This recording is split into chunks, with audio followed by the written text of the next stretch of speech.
I'm Leslie Mueller. Welcome to Art and Style. I'm standing in front of America's finest Victorian treasure, the Lockwood Matthews Mansion Museum. It's a National Historic Landmark. Today we're going to attend a very special art opening called Steampunk, Nature and Machine. It's the first steampunk exhibition in our area. So why is it happening here? Well, steampunk has strong Victorian ties. Think of steam as a reference to the steam locomotive engines that were traveling across the United States at the turn of the century. And punk is an important reference to an outsider attitude that many artists and designers have. Artists like myself incorporate elements from the past to create contemporary pieces of art. We're going to talk to my fellow exhibitors, Boston artist Bruce Rosenbaum and New York City-based artist Katie Shima, and get their take on this steampunk art movement. So let's go inside and see what's happening.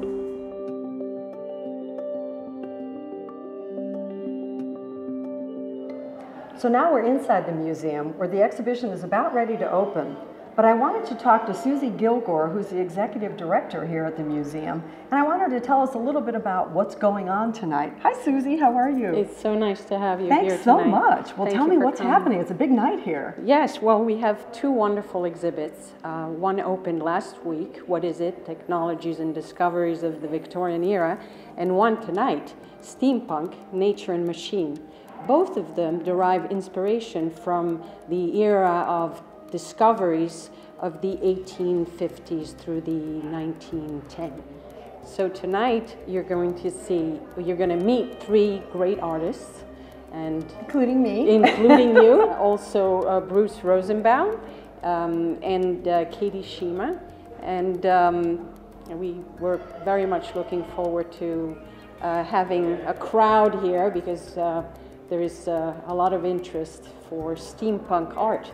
So it's going to be very interesting. I'm excited as an artist because to be in this Victorian setting and then to see all the inventions that were invented during the time when Mr. Lockwood lived here, and also to entertain artists like he did, right? Well, LeGrand Lockwood was very much a technology buff, and this house was a prototype of the great mansions that came 20 years later.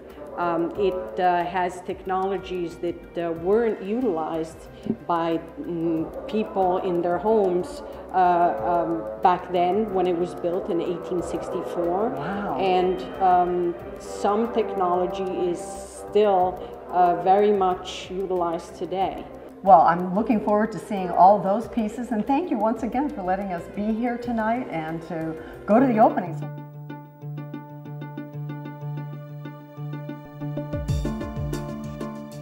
I'm here now with Rachel Guest, who is a curator of this wonderful exhibition that's going on now called What Is It? It's a technology exhibition. What's the whole title? The full title is What Is It? Technologies and Discoveries of the Victorian Era. Well, there were plenty of them, weren't there? Absolutely. I was surprised walking around. Tell me what some of the highlights were. Well, I think one of the items that maybe is familiar to older audiences but will baffle the kids is the hand crank telephone. Oh, so, I remember that from watching Lassie. Yes, yes, there you go, there you go. Yeah, where you have to, the phone is mounted to the wall, yeah, and you have to crank it to get the operator's attention, yes, and ask her to patch you through to the person you want to talk to. That was invented during this period? Correct. Wow. And how were telephones and were phonographs Telephones, phonographs, graphophones, and gramophones, to be precise. Oh my gosh, wow. And there's a lot of competition, actually. The phonograph, the graphophone, and the gramophone, which are all the precursors of record players, really. Yes. And of course, to put it into a language that kids understand, MP3 players. Oh yeah, okay, all right. But those three technologies were in really fast and furious competition with their inventors, trying to outdo each other and gain control of the market. Well, you know, it's interesting because being one of the artists that are exhibiting today, we are so aware of technology as artists. And I think steampunk artists in general really have that inventive kind of side of their mind. And so I think we all kind of identify with this. So I'm anxious to look through the rest of this exhibit and then go on into our opening.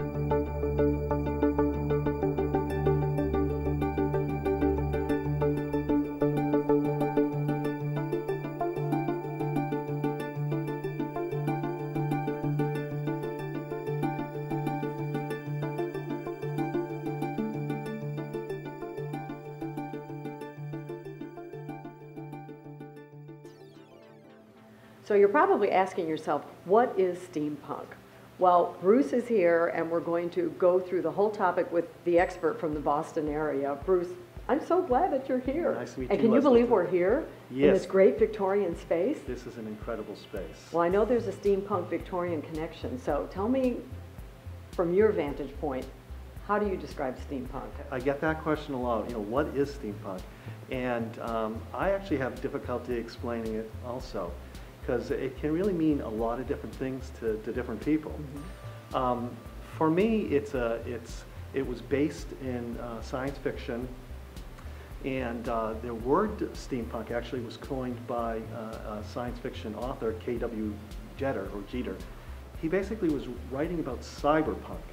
Do you know what cyberpunk is? No, I don't. Something to do with the internet? Well, cyberpunk is basically what technology and computers would be like in the future. Okay. Sort of like Terminator taking over the world, you know, sort of scenarios. He was writing cyberpunk, and then he turned that on its head and said, you know, what would it have been like if during the Victorian period or the industrial age they had modern technology, as if the computer was invented 100 years before it actually was.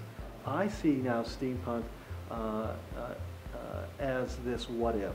You know, what if during the Victorian period or the industrial age they had modern technology? And what I really enjoy about this movement is now this creative problem solution of being able to marry the best of different time periods. So you're fusing the present with the past.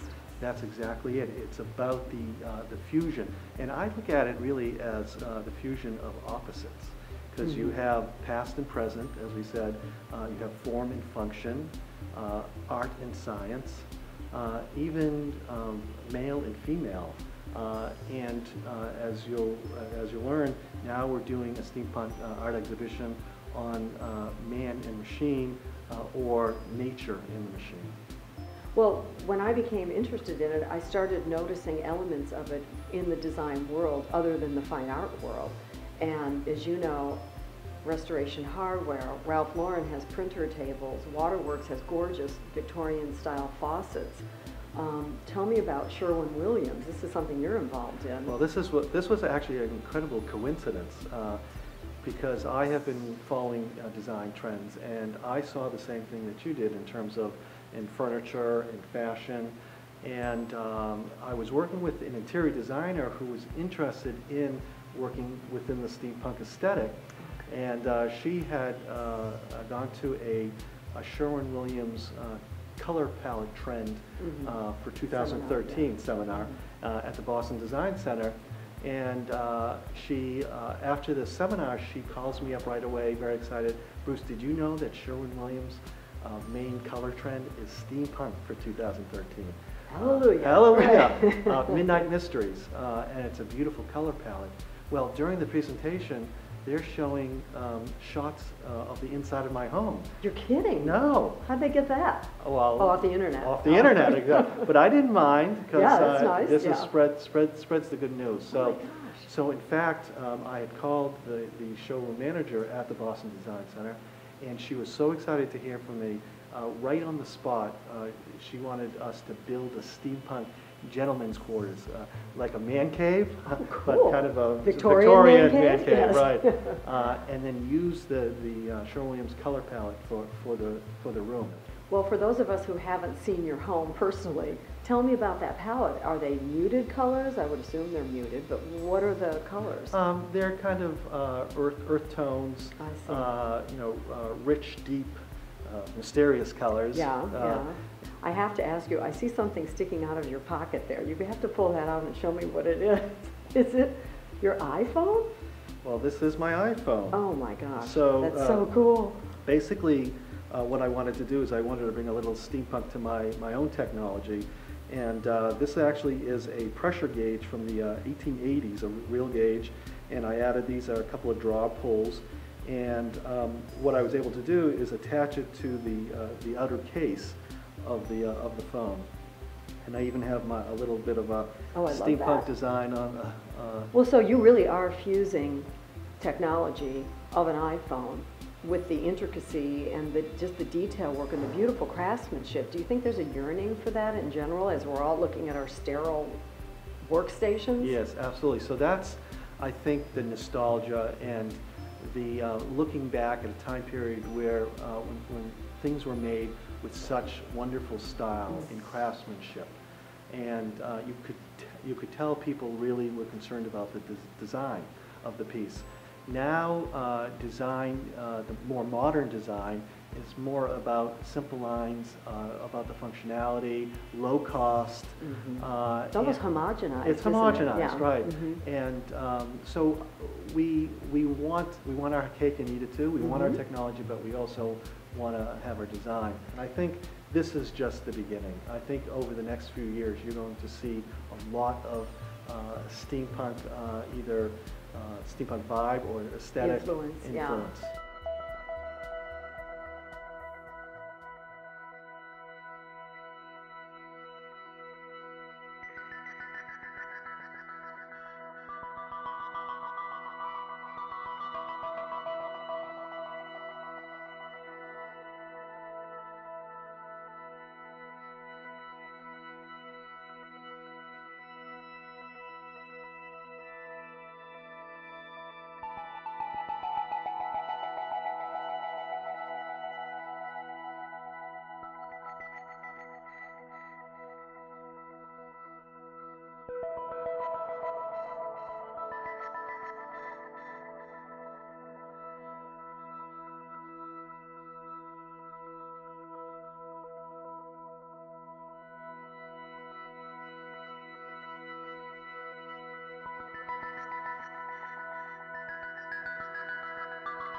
So Katie, I hope you're as excited about this opening as I am. I am, definitely. And you know, this whole steampunk thing, nobody seems to understand what steampunk is. How do you define steampunk? Well, so I think that the reason that I'm into steampunk is because I like to understand how things work.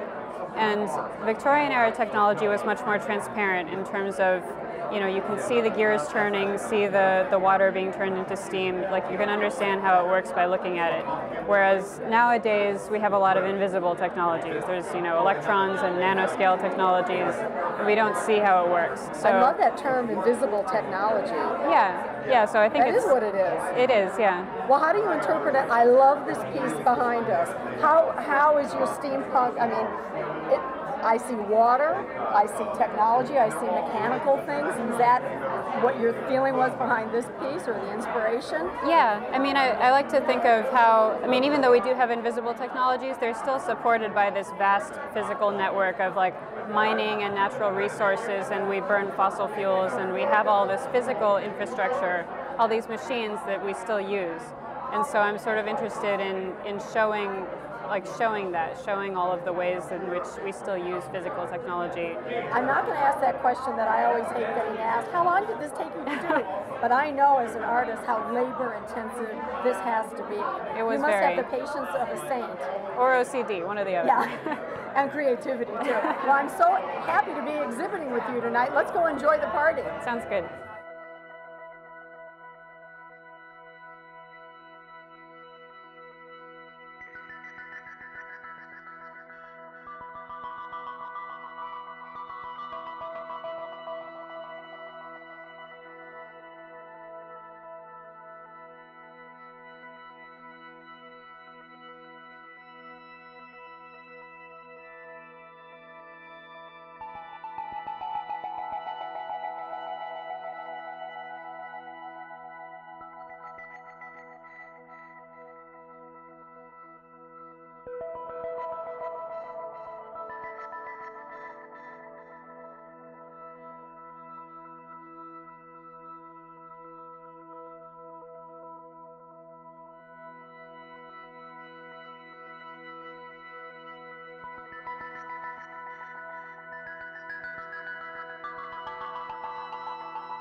Rosenbaum and Katie Shima. We're the Steampunk Trio. And we've been working on this show for months, and we're so glad that all of you came. Can I just get a show of hands on who has heard about steampunk before, as a sense? Okay, go steampunk. Very little. Very little, okay. Well, I saw maybe 30–40%. A few years ago, maybe 1 in 10 would know, and it's starting to get much more popular and is mainstreaming. In fact, IBM, Big Blue, just came out recently with basically a trend tracking machine that is built on algorithms, looking at big data, looking at the internet, and they deemed steampunk to be the next big design trend for this year through 2015. So you're all trendsetters. Right, trendsetters. So let me just kind of give you a quick idea or basis of what steampunk really is. And it is hard to define. It can mean a lot of different things to different people. And basically, you know, people within the art form say that you can steampunk anything. And it is based in Victorian science fiction. The term steampunk was coined in 1987 by a science fiction author. His name is K.W. Jeter. He's still around, like the baseball player Jeter.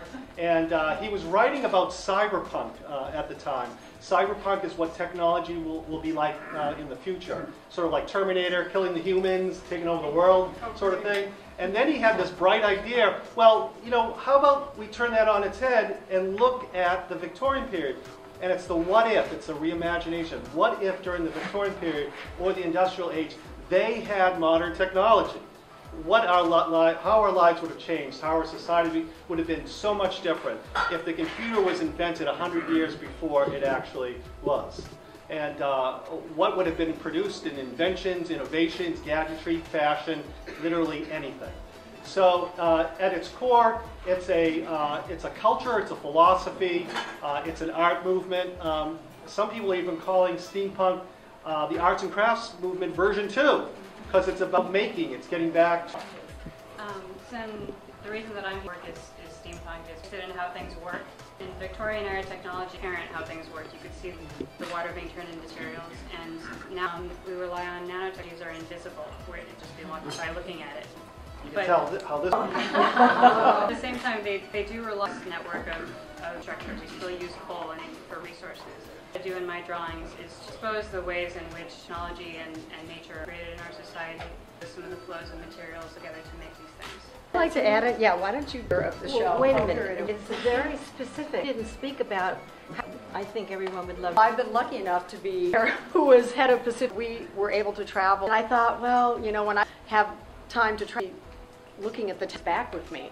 So I was from Indonesia.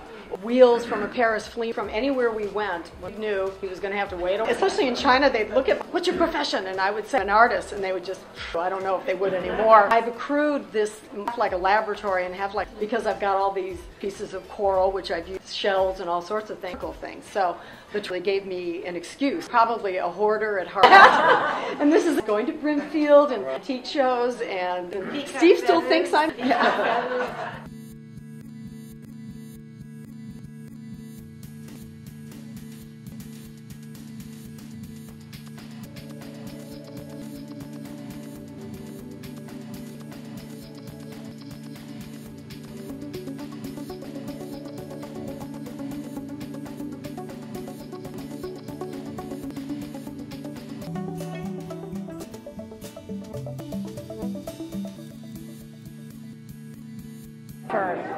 This is so much fun, and I really want to tell you a little bit about steampunk, combining nature. What this exhibition was all about. Pieces here, they from ceiling, probably recognize them, are from Indonesia. 150 leaves on each town, and then I add up.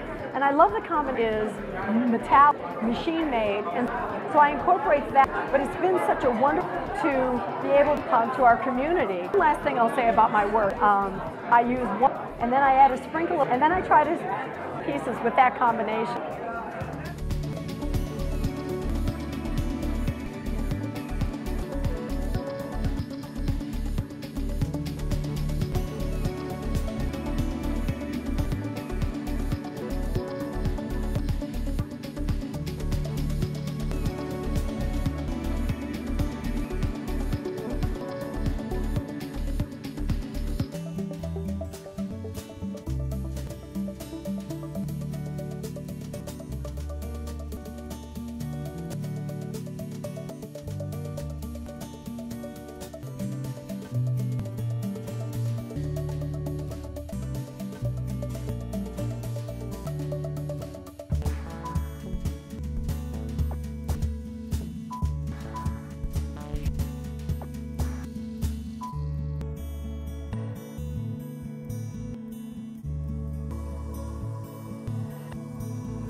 you.